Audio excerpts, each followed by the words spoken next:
نے کیا خوبصورت لپسٹک، ایک ایک چیز کی تعریف کر کہتے ہیں اچھی پھر بھی نہیں لگ رہی، اتنا کچھ اچھا پہنا ہوا ہے مگر تو پھر بھی اچھی نہیں لگ رہی. یہ مطلب ہے اس حدیث کا کہ اتنی ٹینشنیں اٹھانے کے بعد ہو سکتا ہے دنیا ملے پھر بھی نہیں، وہیں کا وہیں کھڑا رہے جہاں سے چلا تھا.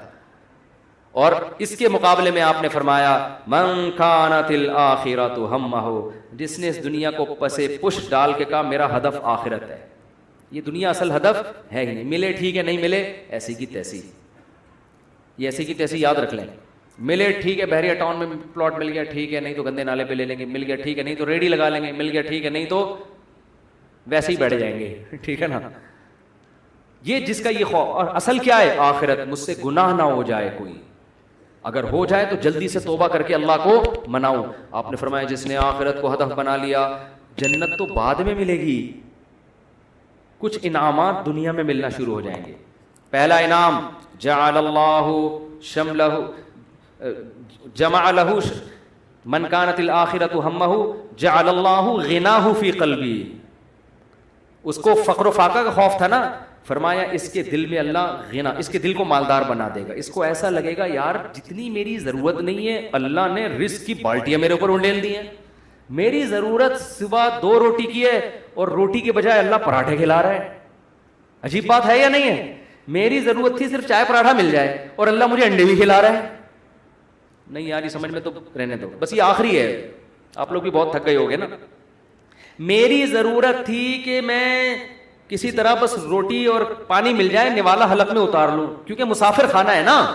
ارے بس میں سفر کر رہے ہو، ٹرین میں سفر کر رہے ہو، شدید بھوک لگ رہی ہے، آدمی کہتا ہے یار 2 نوالے کہیں اسٹیشن سے خرید کے لے آگے پپو کا گھر آنے والا ہے پشاور میں، چاچو کا گھر آنے والا ہے، تو مزے ہی مزے بکرے رکھے ہوئے وہاں پہ. سفر کی ٹینشن تھوڑی لے گا، پھر کیوں لے گا ٹینشن؟ وہ لوگ کہتے ہیں یہ سیٹ سفر میں تجھے جو ہے نا ٹرین میں بڑی بہترین سیٹ ملی لیکن تیری نہیں ہے، یہ تجھے چھوڑنی پڑے گی. آدمی کہتا کیا مسئلہ ہے یار، میری ہو وسیم بھائی کی ہو، مجھے تو بیٹھنے سے مطلب ہے. تو کہتا ہے گھر میرا ذاتی ہو یا کرائے پر ہو، رہنے سے مطلب ہے. بنایا وسیم بھائی نے کروڑوں روپے کا، 20-25 ہزار کرایہ دے کے میں رہ رہا ہوں، لائف کو انجوائے میں کر رہا ہوں. بیوقوف وہ ہے جس نے بنایا. سمجھ میں آ رہی ہے کہ نہیں آ رہی؟ یار تمہارے پاس اپنی گاڑی نہیں، تم ٹیکسیوں میں جاتے ہو، کوئی بات نہیں یار، ٹیکسی خریدی اس نے، میں 500 روپے دے کے سفر میں کر رہا ہوں.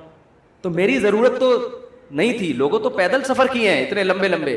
موسیٰ علیہ السلام تو مصر سے مدین پیدل گئے ہیں، اور ہم یہاں سے صدر پیدل نہیں جا سکتے، تو ہماری ضرورت تھوڑی ہے. لیکن اللہ نے اتنا احسان کیا، گرین بس بنا دی بھائی. امام مہدی کے آنے سے پہلے کراچی میں گرین بس چل پڑی. سبحان اللہ. جس کراچی میں گٹروں کے ڈھکن نہیں ہیں اس پر اللہ نے اتنا انعام کیا، گرین بس چل رہی ہے. اور کچھ لوگ تو ہمارے ایسے ہیں 50 روپے دیکھ کر صبح سے لے کے رات تک ایئر کنڈیشن کے چکر میں بیٹھ گئے، وہ کہ گھر میں گرمی لگ رہی ہے تو 50 روپے دو اور اے سی میں لائف کو کیا کرو، انجوائے کرو. ایسے بھی لوگ ہیں. وہ سنا ہے پھر انہوں نے کوئی قانون چینج کیا. شروع میں ایسا آیا تھا کہ 50 روپے تو بیٹھے رہو کوئی نہیں پوچھے گا، تو لوگ صبح فجر کے بعد جا کے بیٹھ گئے کھانا وانا لے کے، رات کو اتر کے گھر آ گئے. انہوں نے کہا سارا دن آج ٹھنڈک میں ہم نے گزارا ہے. ٹھیک ہے نا. تو نبی نے فرمایا جعل اللہ غناہ فی قلبی، اللہ اس کے دل میں غنا. تبھی تو میں نے بعض غریبوں کو بڑی پرسکون لائف میں دیکھا ہے. ایک غریب کے 10-15 بچے تھے، میاں بیوی اور پھر ماں باپ بھی اسی کے ساتھ، اور وہ موسمبیاں بیچتا تھا ٹھیلے پہ. میں نے کہا یار کیسے اس موسمبی میں کھلا لیتے ہو سب کو؟ کہہ رہے یار اللہ کا دیا بڑا فضل ہے، صبح کھانا بھی پکتا ہے، آٹا بھی، دوپہر کا کھانا بھی، رات کا کھانا بھی اسی میں کھاتے ہیں، رات کو سوتے ہیں، اللہ کا فضل ہے، کرایہ بھی نکل آتا ہے گھر کا. تو میں نے کہا یہ دیکھو، ایک وہ فیکٹری والا ہے جو کہہ رہے لاشعور میں کیا ہے، مجھے خوف ہے. خوف کیوں؟ جب آخرت اصل بنا لی تو پھر انسان کو جتنا ملے گا اس سے وہ سمجھتا ہے مجھے میری مسافر کو اتنے کی ضرورت نہیں ہوتی. اے اللہ تو مجھے میری ضرورت سے بہت زیادہ دے رہا ہے، مجھے ضرورت اتنے کی نہیں ہے. سمجھتے ہو؟ بلکہ اگر گاڑی نہیں بھی ہوگی کہے گا اللہ تو نے پاؤں سے معذور لوگ پیدا کیے ہیں، میری دونوں ٹانگیں سلامت ہیں جو کانپ بھی نہیں رہی ہیں. بعض لوگوں کی ٹانگیں کانپ رہی ہیں نا، تو میری دونوں ٹانگیں سلامت ہیں. یہ بڑی فضیلت کی بات ہے. تو ہر چیز پہ کیا رہے گا وہ خوش. ہم اب دیکھو یہ باتیں جب انسان کسی کی زندگی میں دیکھتا ہے نا پھر سمجھ میں آتی ہے. اس لیے کہتے ہیں بزرگوں کی صحبت بہت ضروری ہے. ہم نے یہ چیزیں اپنے شیخ میں دیکھی ہیں. انتہائی غربت میں بھی کہتے تھے اللہ نے اتنے انعامات کیے ہیں کہ مجھے شرم آتی ہے، شرم آتی ہے کہ اللہ تیرے احسانات کا ہم کچھ بھی تو بدلہ نہیں دیا نا. حالانکہ کیا تھا, ہمارے شیخ کے پاس کوئی اپنی پراپرٹی نہیں, کرائے کے گھر پہ ساری زندگی گزاری, اور دل سے کہہ رہے ہوتے تھے اللہ. اور کبھی کوئی پریشانیاں ماضی کے بیان بھی کرتے نا تو وہ کہتے میں صرف آپ کو سبق دینے کے لیے بتا رہا ہوں, ورنہ وہ بیان کرتے ہوئے مجھے شرم اتنی آ رہی ہے کہ اللہ کہے گا 2-4 پریشانیاں میں نے تجھے زندگی میں کیا دی اور تو لوگوں کے سامنے گاتا پھر رہا ہے. شرم آتی تھی ان کو. ہمارے یہاں زندہ رہنے کا کتنا شوق ہے نا لوگوں کو, بڑی عمر.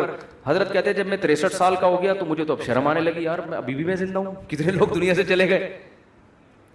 اب ایسا نہ ہو کسی بوڑھے کو جا کے آپ کہیں کہ آپ کو شرم آنی چاہیے, یہ تو بھائی بدتمیزی کی بات ہوگی. بوڑھوں کے لیے دعا کریں اللہ ان کو اور زیادہ لمبی عمر دے, کیونکہ جب آپ 63 کے ہو گے آپ کو شرم ورم نہیں آئے گی, آپ کہو گے یار کس طرح بچ جاؤں میں, اور کوشش بھی کرو ان کو بچانے کی. کیونکہ بعض بیوقوف ہوتے ہیں, ہمارے ایک رشتے دار ہیں جا کے ہمارے نانا سے بول دیا کہ اتنی لمبی عمر سے اللہ نے پناہ مانگی ہے, وہ 99 سال کے ہو گئے تھے.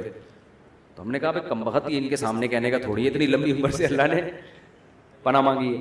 تو جعل اللہ غناہ خفی قلبی, اللہ اس کی طبیعت میں کیا پیدا کر دے گا غنا. جب ملے گا لوگوں سے, لوگ کہیں گے اپنا گھر ابھی تک نہیں بنایا, کہہ رہے یار بنایا تو وسیم بھائی نے تھا, رہ کون رہا ہے, میں ایسا انجوائے کر رہا ہوں.